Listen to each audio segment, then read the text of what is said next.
Welcome back to my YouTube channel study learner. तो BPSC का जो एग्ज़ाम होने वाला है टीचर का, उसके लिए जो एक टॉपिक दिया गया है राष्ट्रीय आंदोलन, जो कि बहुत ही इम्पोर्टेंट है। तो क्लास 8 की जो समरी है एससीईआरटी की, तो उसमें जो अलग से चैप्टर दिए हैं वो भी इम्पोर्टेंट है, बट इसमें एक टॉपिक ही दिया गया है राष्ट्रीय आंदोलन, तो इसको ज़रूर करेंगे। तो ये वाला चैप्टर है क्लास 8 में और 31 पेज का है। तो इसका समरी देख लेते हैं। तो जैसे कि यहाँ पे लिखा कि भारत के महत्वपूर्ण शुरुआती राजनीतिक संगठन थे। इम्पोर्टेंट है इसमें, जैसे कि ये सन दिया होता है और कौन सा कहाँ पे है ये लगाने को भी आता है। इम्पोर्टेंट है तो इसे ज़रूर याद रखिएगा। तो 1851 से 52 में है जो ब्रिटिश भारत के 3 प्रोविंस में शुरू में अलग अलग 3 संगठनों का गठन हुआ था। तो कितने संगठन थे? 3 थे, 1851 और 52 में। तो बंगाल में है जो ब्रिटिश इंडियन एसोसिएशन था, मद्रास में नेटिव एसोसिएशन था और बम्बई में बम्बई एसोसिएशन था। तो जैसे कि मिलान करने वाले जो क्वेश्चन होते हैं, इसमें ये वाला क्वेश्चन एक बार आया भी है, तो इम्पोर्टेंट है, इसे ज़रूर याद रखिएगा। फिर 1867 में क्या हुआ था? तो 1867 में पूना सार्वजनिक सभा की स्थापना हुई थी। किसने की? तो महादेव गोविंद रानाडे जी ने की थी और इसके सदस्य मध्यम वर्गीय सामान्य लोग थे। तो सन याद रखिएगा। संस्थापक कौन है? तो इसके पूना सार्वजनिक सभा की स्थापना है जो महादेव गोविंद रानाडे ने की थी 1867 में। 1876 में इंडियन एसोसिएशन की स्थापना हुई थी। किसने की? तो एस बनर्जी की ने की थी, या फिर सुरेना बनर्जी भी लिखे जा सकता है या एस एन बनर्जी भी आ सकता है। कहाँ पे की थी? तो ये की थी कलकत्ता में। और इसके सदस्य हैं जो पढ़े लिखे आम लोग थे। फिर इसके बाद में 1878 में नेटिव प्रेस हुआ। Native press politics association conference है जो कलकत्ता में इसका गठन किया गया। कहाँ पे किया गया? तो कलकत्ता में किया गया। सभी के सन याद रखिएगा और कहाँ पे किया गया ये भी याद रखिएगा, किसने किया है, इम्पोर्टेंट है बहुत ही, तो इसे ज़रूर पढ़िएगा। फिर उसके बाद में है 1883 में अखिल भारतीय सम्मेलन में सुरेंद्रनाथ बनर्जी द्वारा कुछ पढ़े लिखे भारतीयों को बुलाया गया। 1884 में मद्रास महाजन सभा का गठन किया गया और 1885 में Allahabad people association, Bombay president association का गठन किया गया। 28 दिसंबर 1885 को है राष्ट्रीय कांग्रेस की स्थापना हुई, जो कि बहुत ही इम्पोर्टेंट है। कांग्रेस की स्थापना कब हुई थी? 28 दिसंबर 1885 को। फिर यहाँ पे एक पॉइंट है कि वर्नाकुलर प्रेस एक्ट, ये कब का है? 1878 है, ये याद रखिएगा।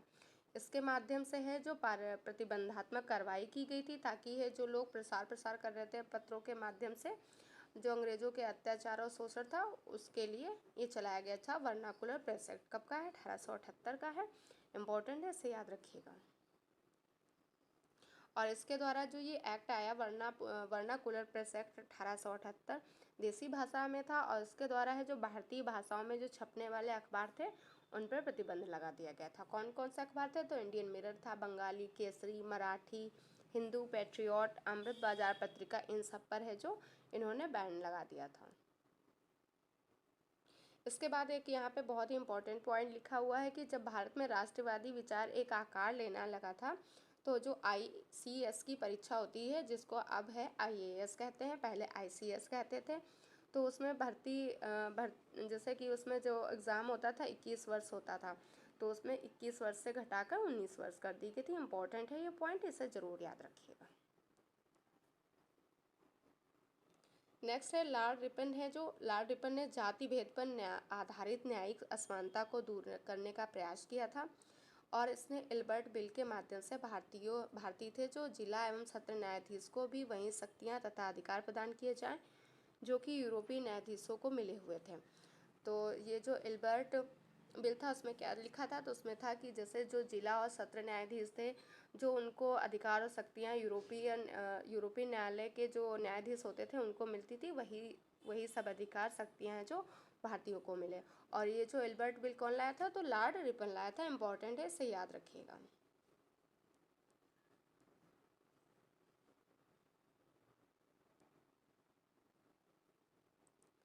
नेक्स्ट है 28 दिसंबर 1885 को भारतीय राष्ट्रीय कांग्रेस की स्थापना कहाँ पे हुई थी?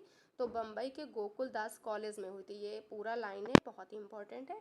तो कांग्रेस की स्थापना 28 दिसंबर 1885 को बम्बई के गोकुल दास कॉलेज के हॉल में हुई थी। और यहाँ पे विभिन्न भागों से 72 प्रतिनिधियों के द्वारा हुई थी। कितने प्रतिनिधि थे? तो 72 थे। ये भी इम्पोर्टेंट है, इसे याद रखिएगा। तो बिहार का एग्जाम है, तो बिहार के प्रतिनिधियों के बारे में भी पढ़ लेंगे। तो कांग्रेस की जब स्थापना हुई उस समय बिहार से कोई प्रतिनिधि शामिल नहीं था, लेकिन कलकत्ता का जो दूसरा अधिवेशन हुआ, कब हुआ था? तो 1885 में हुआ था। तो इसमें कुल 16,000 रुपये खर्च हुए, जिसमें 2500 रुपये का सहयोग अकेले दरभंगा महाराज लक्ष्मेश्वर सिंह द्वारा किया गया था। तो दरभंगा कहाँ है? बिहार में है। वहाँ के महाराज थे लक्ष्मेश्वर सिंह। इन्होंने है जो 16,000 रुपयों में से 2500 रुपये का सहयोग किया था अकेले। उसके बाद में हथुआ और डमराव महाराज ने भी सहयोग किया था। द्वितीय अधिवेशन में डेलीगेट के रूप में बिहार से शालिग्राम सिंह और विश्वेश्वर सिंह कुल्हाड़िया स्टेट के थे, जिनके नाम पर बीएन कॉलेज है, शामिल हुए थे। पूर्णेंदु नारायण सिन्हा और गजाधर प्रसाद जो पेशे से वकील थे। तो ये सब लोग हैं जो द्वितीय अधिवेशन हुआ था उसमें शामिल हुए थे, और इन्होंने 2500 रुपये का खर्चा अकेले है जो महाराज लक्ष्मेश्वर सिंह ने किया था। उसके बाद में है स्वराज मेरा जन्म सिद्ध अधिकार है, मैं इसे लेकर रहूँगा। किसने कहा था? तो तिलक जी का ये नारा है, इम्पोर्टेंट है, इसे भी याद रखिएगा। इसके बाद है बंग आंदोलन व स्वदेशी आंदोलन। तो ये है लॉर्ड कर्जन ने राष्ट्रीय भावना को कमजोर करने के लिए 1905 में बंगाल के विभाजन का आदेश निकाला था। किसने? तो लॉर्ड कर्जन था बंगाल विभाजन के समय। 1905 में उसने बंगाल विभाजन करने का एक ऑर्डर निकाला। उस समय बंगाल के अंतर्गत कौन कौन आता था? तो बांग्लादेश था, पश्चिम बंगाल था, उड़ीसा, बिहार और झारखंड थे। तो उस समय ये सब है बंगाल में शामिल थे। अंग्रेज़ों का तर्क था यह प्रांत काफ़ी बड़ा है, इसीलिए प्रशासनिक सुविधा के लिए बंगाल का विभाजन अनिवार्य है। लेकिन इस विभाजन के पीछे छिपी हुई मंशा थी एकीकृत बंगाल, जो कांग्रेस अथवा राष्ट्रीय आंदोलन का गढ़ था। उसे सामुदायिक आधार पर हिंदू बहुल पश्चिम बंगाल और बिहार, झारखंड, उड़ीसा में तथा मुस्लिम बहुल पूर्वी बंगाल को एक दूसरे से विभाजित किया जाए। जो कि पूर्वी बंगाल था उसमें मुस्लिम ज़्यादा थे, और जो पश्चिम बंगाल था उसमें हिंदू ज़्यादा थे। पश्चिम बंगाल में जैसे कौन कौन हो गया? बिहार हो गया, झारखंड हो गया, उड़ीसा हो गया। इसके बाद में है 16 अक्टूबर 1905 को विभाजन लागू होने के दिन समूचे बंगाल में शोक दिवस मनाया गया। तो बंगाल में शोक दिवस कब मनाया गया था? जब 16 अक्टूबर 1905 को बंगाल विभाजन लागू हुआ था।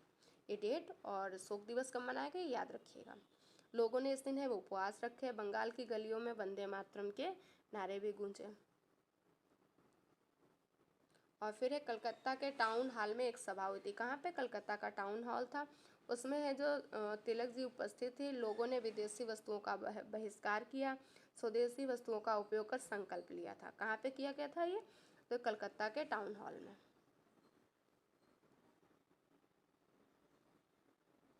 फिर है सांप्रदायिकता का बीजारोपण। तो अंग्रेजों ने बंगाल विभाजन से प्रयोग में लाई गई सांप्रदायिकता की नीति को आगे बढ़ाते हुए 1906 में है इन्होंने मुसलमान जमींदारों और नवाबों द्वारा ढाका में स्थापित किया गया था ऑल इंडिया मुस्लिम लीग का गठन में भरपूर मदद की थी। तो जो ऑल इंडिया मुस्लिम लीग है कहाँ पे स्थापित की गई थी? ढाका में की गई थी। किसके द्वारा? जो मुसलमान जमींदार थे और नवाब थे। 1906 में इसका गठन किया गया था। इस लीग ने है मुसलमानों के लिए अलग निर्वाचन मंडल की मांग की, जिससे 1909 में सरकार ने मान लिया। तो ये जो लीग थी ऑल इंडिया मुस्लिम लीग, इसने है जो निर्वाचन मंडल की अलग से मांग की थी, और जिसको है जो गवर्नमेंट ने 1909 में मान लिया था।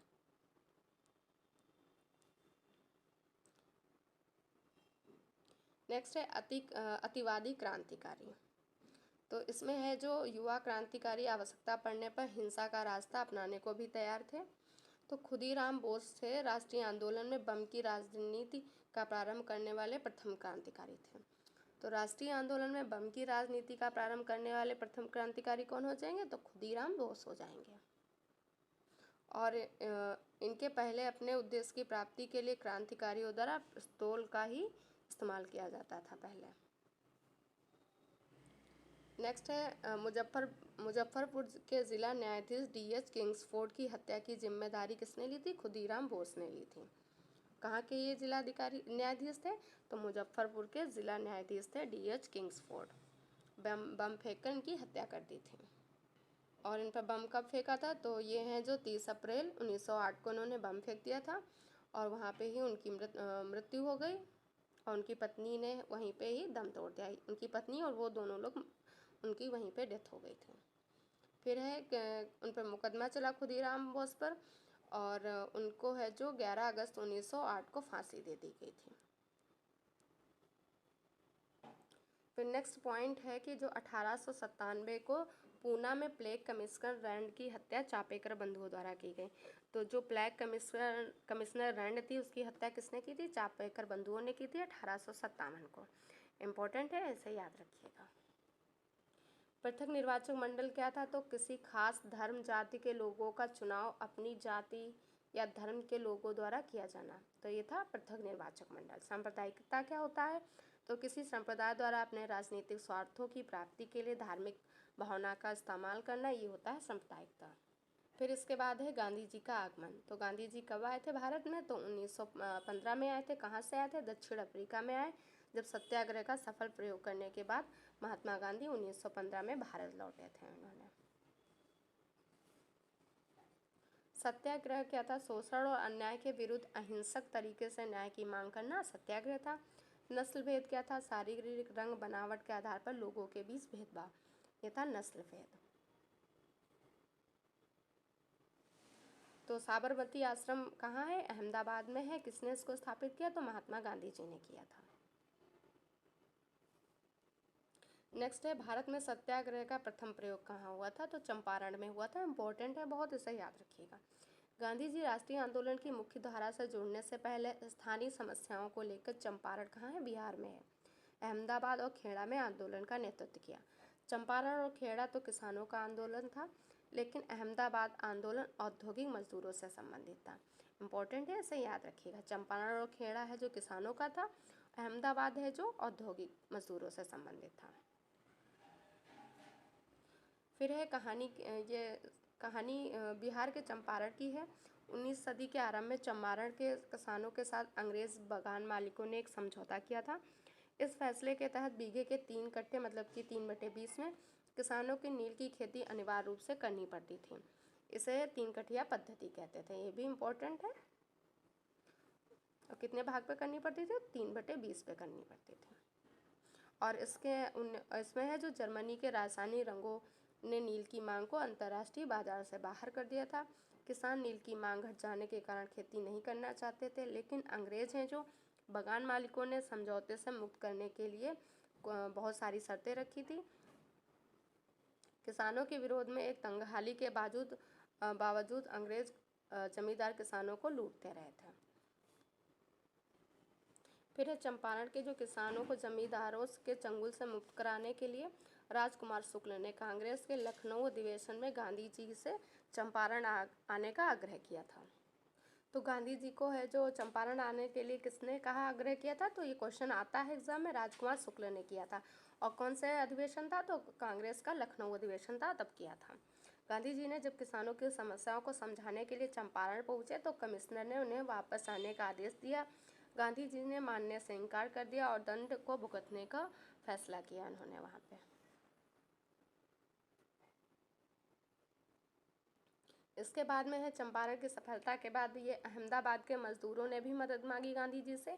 और वे जो विश्व युद्ध हो रहा था उस समय, तो वहाँ पे बढ़ती हुई महंगाई के लेकर वेतन वृद्धि की मांग कर रहे थे, लेकिन जो मिल मालिक के मजदूरों की मांगों पर कोई भी ध्यान नहीं दे रहा था। गांधी जी ने वहाँ पे शांतिपूर्वक हड़ताल का सुझाव दिया, लेकिन बगैर वेतन के मजदूर लंबे समय तक हड़ताल नहीं कर सकते थे। इस परिस्थिति में गांधी जी ने स्वयं भूख हड़ताल पर बैठने का निर्णय लिया। तो ये बहुत ही इंपॉर्टेंट है। गांधी जी ने किस आंदोलन में है जो भूख हड़ताल की थी?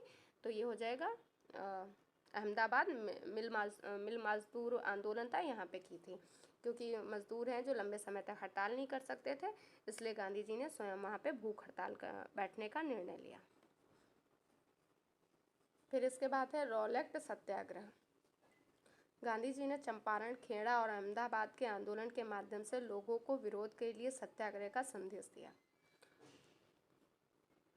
इसके बाद है 1919 में रॉलेट एक्ट नामक कानून बनाया गया। कब बनाया गया? तो 1919 में बनाया गया। मार्च भी याद रखिएगा। और ये इसके आधार पर है किसी व्यक्ति को अनिश्चित समय तक गिरफ्तार किया जा सकता था। मतलब ये जो एक्ट था रॉलेट एक्ट, इसके द्वारा है कोई भी व्यक्ति को किसी भी कितने भी टाइम के लिए इसको अरेस्ट कर सकते थे। गांधी जी ने रॉलेट एक्ट के विरोध में 6 अप्रैल 1919 को राष्ट्रीय अपमान दिवस मनाने का निर्णय लिया था।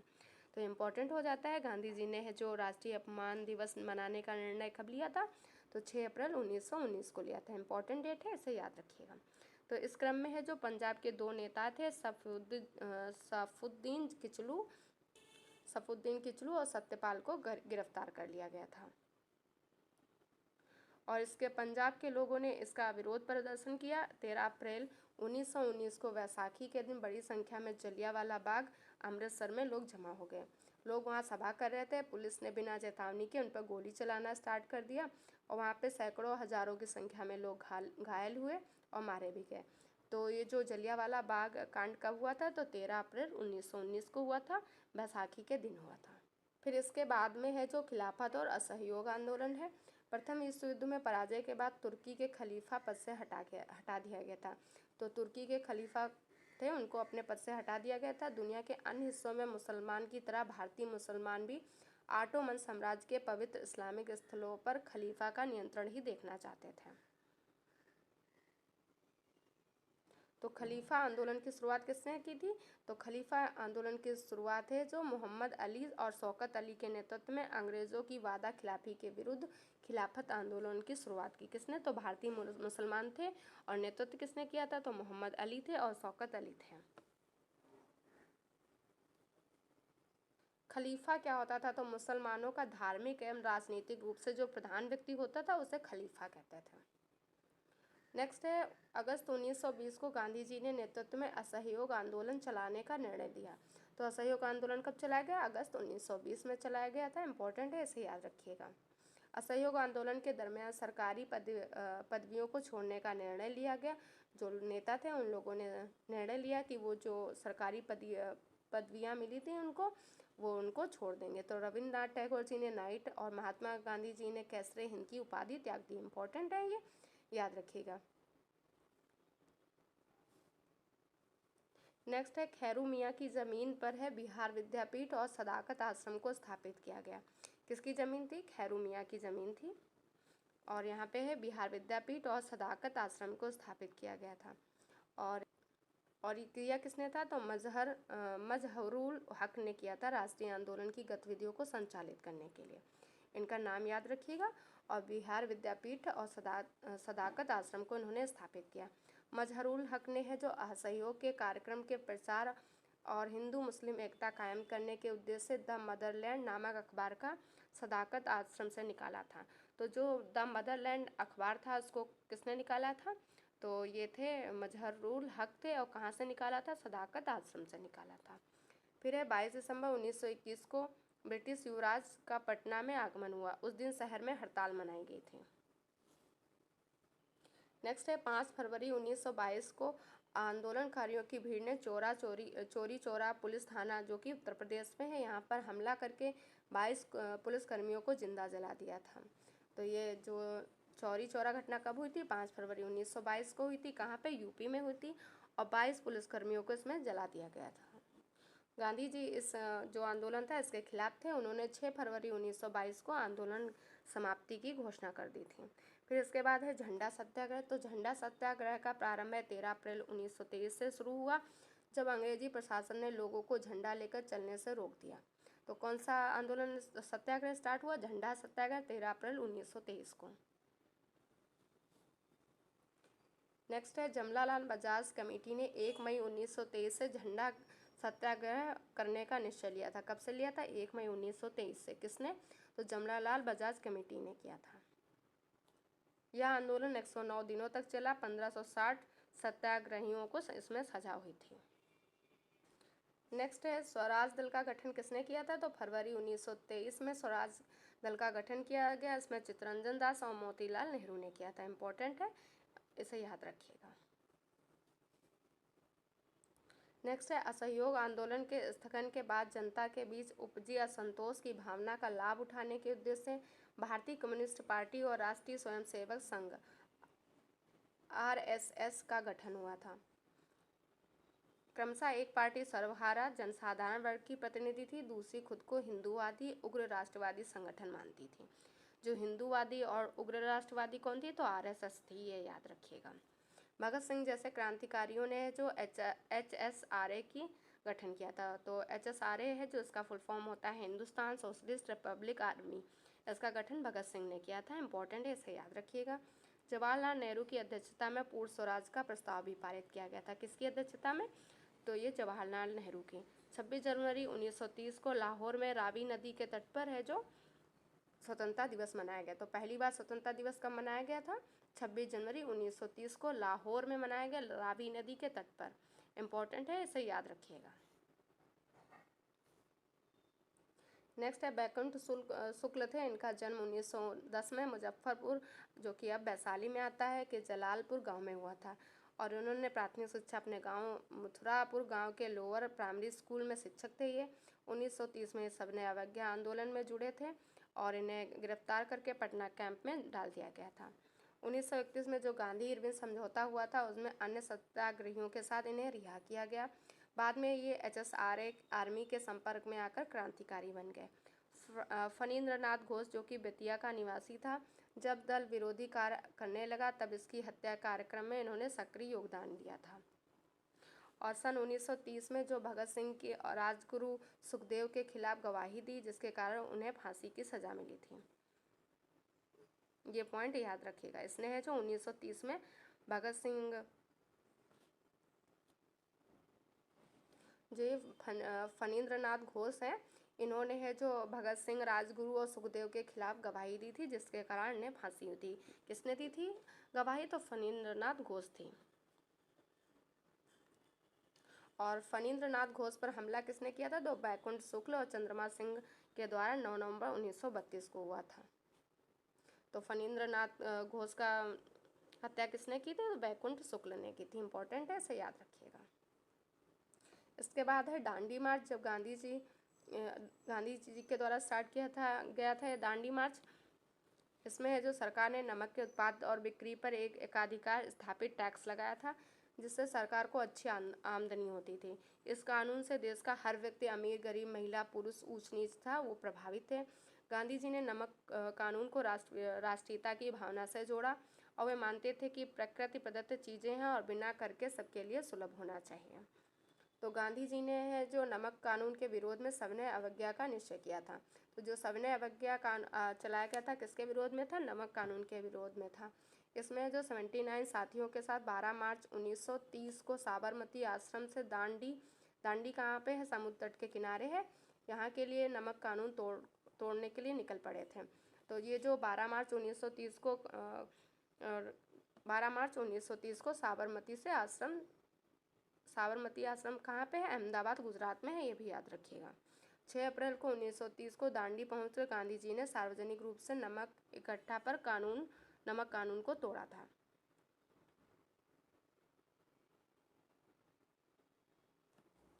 नेक्स्ट है 1935 में प्रांतीय स्वतंत्रता अधिनियम के द्वारा प्रांतों में लोकप्रिय सरकार का गठन किया गया था। इसके प्रावधान के तहत तत्कालीन 11 प्रांतों में से 7 प्रांतों में 1937 में कांग्रेस चुनी गई। कितने प्रांत थे, 11 प्रांत थे, इसमें से 7 प्रांतों में 1937 में कांग्रेस सरकार चुनी गई थी। इंपॉर्टेंट है, इसे याद रखिएगा। और फिर 1939 में अंग्रेजी सरकार ने इस्तीफा दे दिया था, ये भी याद रखिएगा। फिर इसके बाद में है अंग्रेज़ों भारत छोड़ो। तो भारत छोड़ो आंदोलन कब का है, 1942 का है। और महात्मा गांधी जी ने अंग्रेज़ों को भारत छोड़ने की चेतावनी दी। इसके लिए गांधी जी ने जनता को करो या मरो का नारा दिया था। गांधी जी ने बम्बई के ग्वालियर टैंक मैदान से 8 अगस्त को अहिंसक संघर्ष की आह्वान किया, लेकिन अंग्रेजी सरकार ने कार्रवाई करते हुए गांधी जी के समेत कांग्रेस के जो वरिष्ठ नेता थे उनको जेल में डाल दिया था।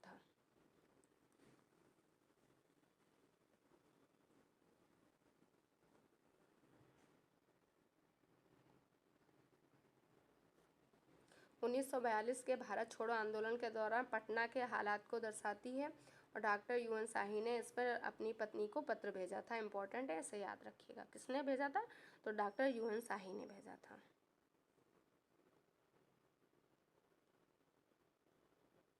फिर है बिहार में भारत छोड़ो। बिहार में है जो 8 अगस्त को भारत छोड़ो आंदोलन है जो प्रस्ताव पारित होने के अगले दिन पटना के जो जिलाधिकारी थे WC आर्चर ने राजेंद्र प्रसाद को गिरफ्तार कर लिया था।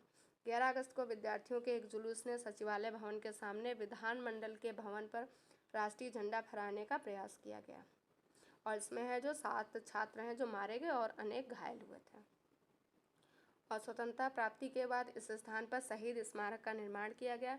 इसका अनावरण देश के प्रथम राष्ट्रपति डॉक्टर राजेंद्र प्रसाद ने किया था। फिर उसके बाद में है आज़ाद हिंद फौज। 1942-43 में जब भारत छोड़ो आंदोलन शिथिल हुआ तब भारत की सीमाओं के बाहर जय हिंद दिल्ली चलो आवाज़ गूंज उठी। तो ये नारा किसने दिया था, जय हिंद और दिल्ली चलो? ये सुभाष चंद्र बोस ने दिया था। अंग्रेज़ों की आंखों में धूल झोंककर 1941 में अफगानिस्तान के रास्ते जर्मनी पहुंचे थे कौन? तो सुभाष चंद्र बोस जी। फिर वहाँ पे जापान के जुलाई 1943 में आज़ाद हिंद फौज का गठन किया था। किसने किया था? जुलाई 1943 में जापान के वहाँ पे किया था। और इसकी बागडोर संभालने के बाद अगस्त 1943 में गांधी जी ने आज़ाद हिंद सरकार की नेताजी ने आज़ाद हिंद सरकार की स्थापना की। कब? 1943 में। इनके नेतृत्व में आज़ाद हिंद फौज इम्फाल तक आ पहुंची थी। भारत की लगभग 250 वर्ग मील ज़मीन को आज़ाद करा लिया था इन्होंने। फिर है हिरोशिमा और नागासाकी पर अणुबम गिराए जाने के बाद जापान के साथ आज़ाद हिंद फौज को भी आत्मसमर्पण करना पड़ा और सेना के अफसरों को बंधक बनाकर उन पर मुकदमा चलाने का निश्चय लिया गया। ये इम्पोर्टेंट है। आज़ाद हिंद फौज का राष्ट्रीय गीत क्या था? शुभ सुख चैन की वर्षा बरसे, भारत भाग्य है जागा, पंजाब सिंध गुजरात मराठा। ये इसका है जो आज़ाद हिंद फौज का राष्ट्रीय गीत है। 2-4 लाइनें याद कर लीजिएगा तो कर लेंगे आप एग्जाम में अगर आएगा तो।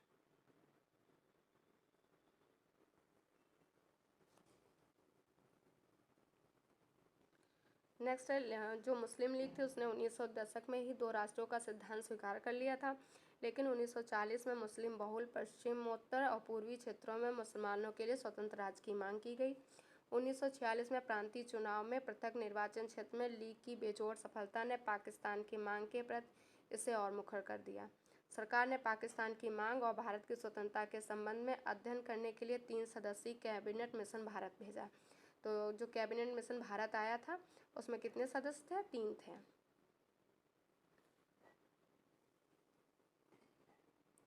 नेक्स्ट है मुस्लिम लीग ने पाकिस्तान की मांग के समर्थन में जनता से प्रत्यक्ष कार्रवाई दिवस 16 अगस्त 1946 को मनाने का आह्वान किया। तो मुस्लिम लीग ने है जो प्रत्यक्ष कार्रवाई दिवस कब मनाया? 16 अगस्त 1946 को मनाया था। इम्पॉर्टेंट है ये डेट, याद रखिएगा। फिर अंग्रेज़ों ने है जो लॉर्ड माउंटबेटन को भारत भेजा था। माउंटबेटन ने भारतीय स्वतंत्रता अधिनियम 1947 के प्रावधानों के अनुसार भारत को विभाजित किया। 14 अगस्त 1947 को पाकिस्तान, 15 अगस्त 1947 को भारत को स्वतंत्र किया गया। तो ये दोनों डेट याद रखिएगा।